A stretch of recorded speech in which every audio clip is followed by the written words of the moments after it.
Good evening, afternoon, Bet Amud Aleph, around halfway down by the Gemara. When I was talking about the first case of the Mishnah, where there were two partners of the boar, the first guy covered the boar after using it, and the second guy found it uncovered. Until what point is the first guy considered patur after covering it? He's patur until he knows that someone uncovered the boar. So if he finds out that someone uncovered the boar, he didn't do anything about it, he's chayav. Until enough time passes for people to inform him. There's enough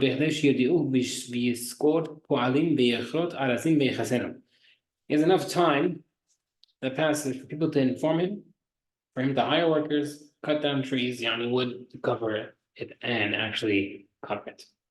Next time Mishnah said,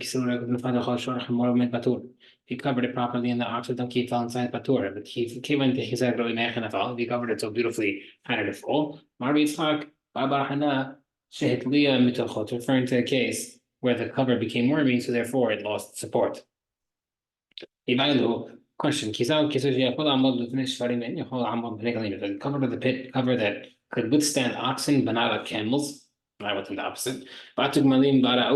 And camels came and damaged it. And then oxen came and fell through. Is he chayav for the oxen or not? Amri, they said, what's the case? If there's commonly camels there, he made it a negligence. The camels are not there. I know, so it's a mistake. The camels come by occasionally. And therefore the question is, do we say that since they do pass by occasionally, he's considered negligent? Because he should have prepared for that possibility. So maybe since over here, when he covered it, there was no camels in the area, it's considered an accident that this played out as the way it played out. Tashma. They bring a proof from Mishnah. Someone covered the property, but a father called her more on it, and animal died. That was the case. Very critically. If he did a beautiful covering, maybe we're trying to say he did it for oxen, and he did not do it for camels. And same thing, if there's camels there, he's negligent. The camels do not pass by there. He should be chaya. He should be patur. Anusu, it's a mistake. We must say that the camels come by occasionally. And the camels came by and damaged the cover. And the oxen came in. We say patur. Now since there's no camels, he's still considered a mistake. Trying to bring a proof. The word says la amrila. Really, our Mishnah talking about case where he covered it beautifully for all animals. If you're asking how do we answer, how did it fall? Same answer before. He did cover it, but the cover became wormy and unstable. Look, Mishnah said that if someone did not cover it properly, then the anki or ox fell inside hayav. What's the case? If he didn't cover it all properly for any animal, of course. He didn't do it. Some case where he did it for oxen but not for camels. Now, if it's common that you have camels, negligent. You don't need to teach me that. If it does not commonly have camels there, mistake. Rather small occasional. Must be talking about the camels damaged it. And the oxen fell inside. We see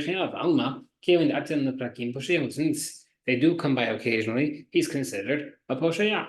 So where it says, he should have prepared it. Where it says, it's about a case where he covered for oxen, but not for camels, and camels are common. And if you're going to ask me, then he's for sure negligent. Since the first case of the Mishnah mentioned where he covered it good, the second case is talking about the opposite case where he didn't cover it well. He could have made a different explanation.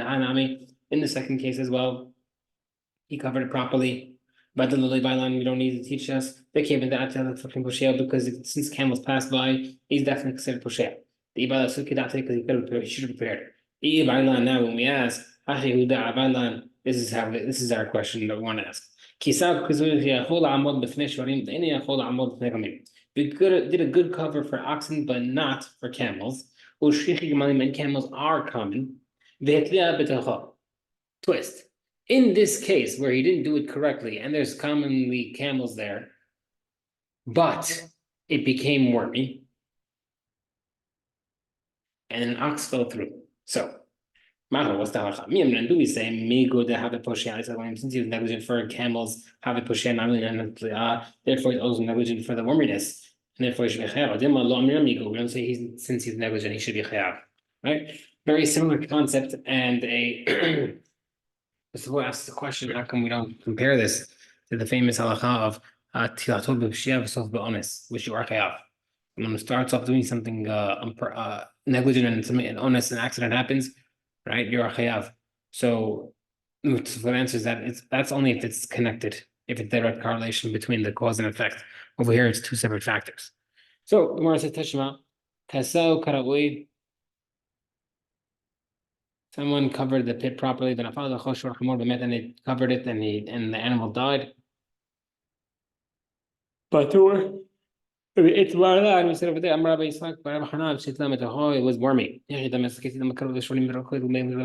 case where it was properly put and it became wormy. Of course, he couldn't have prepared for that situation. Rather, he did it properly for oxen, but not properly for camels. And he did it for camels, and camels are common. And it became wormy. We see we don't say that since you're negligent, you're still a chayav, even if it was an accident. Where it says la. Rather, talking about a case where he covered it properly for oxen and camels, and it became wormy regardless.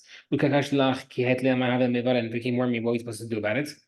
Maybe you might think he should have gone and check the security of the cover by checking it if it's still sturdy. You don't have to. Tashma. Look, if you did not cover it properly, then if the ox did not keep on inside and died. He didn't do any type of good covering. Of course, we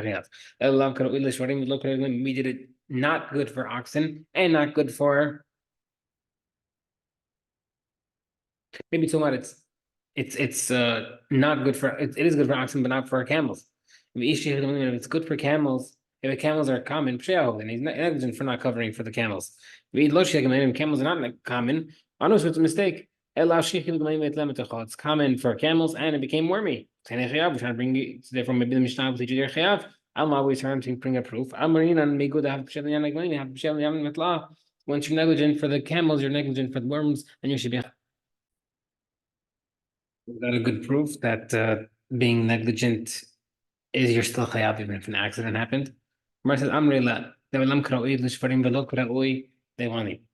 it was not covered properly. It was covered properly for oxen, but not for camels. And there are camels common. But the camels weakened it. Oxen fell. When you tell me, oh, simple, of course it's your chayav, you're negligent. When I said I did but since the first case was dealing with properly, let's see to make the contrast case of not properly, like we said earlier. Okay, Tashma. Right? If an ox, right, a different case. If an ox that belonged to a chashu. Sorry, if an ox is a chashu, the ox is deaf, is majnun, is young, or blind, or it's a regular ox walking at nighttime and it falls into a pit, hayav. But if an ox is a regular ox walking by day and it falls into patur, why patur? Name with the have since you're negligent for a deaf one, you should also be negligent for a normal one. Why did it not transfer over? Therefore, we could have a solid proof that we don't transfer the negligence from a negligent case to an accident case, and therefore you patur. The Gemara accepts that proof. Now, if the animal fell forward instead of backward, it fell forward on its face. Fell backward means literally on its back. Referring to into the pit. What does that mean? And we'll explain in a second. Rav says, Rav is going according to his own reason. Rav says, Bor shehiva alav Torah. When the board that says, Yechayav in Torah, Ben milifanav ben aharav hayav. Whether it fell forward or backward, the owner of the pit is chayav. Shmuel says that damar lehevlo v'chol sheken habato. You're chayav for the fumes and of course for the impact. And therefore, how does this explain the Mishnah? What's the case where it fell backward and you're patur when it fell backward from the sound of the digging? You go in the nitkal board where the animal stumbled into the pit, and it lost its balance at the backward at the back end of the pit, striking the ground at the edge of the pit. Right, so it was falling into the pit, still had its hooves around, dancing around, and then because of the digging, it got startled and fell backward onto the actual ground by the back of the pit.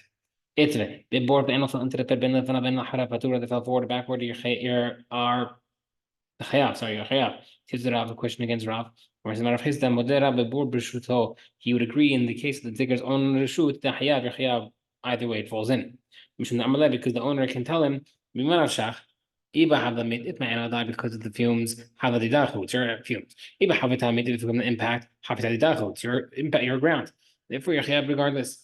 Rabban Marabah says, referring to the case where the animal turned over, where it fell face first, while falling, it flipped over and hit its back.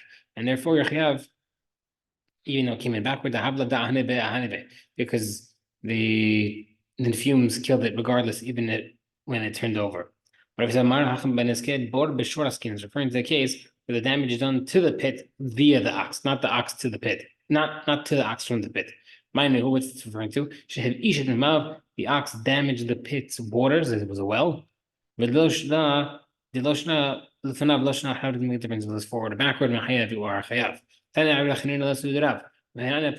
the case of Rav and Afal, Pasuk says that if the animal fell, has to be normal falling, which is head first. We learn from here. The animal fell forward because of digging. Chayav, you're chayav. It fell backward because of digging. Patur, you're patur. Vizel is referring to, both cases referring to where the animal fell into the pit and not outside the pit, like we mentioned earlier. We'll stop here.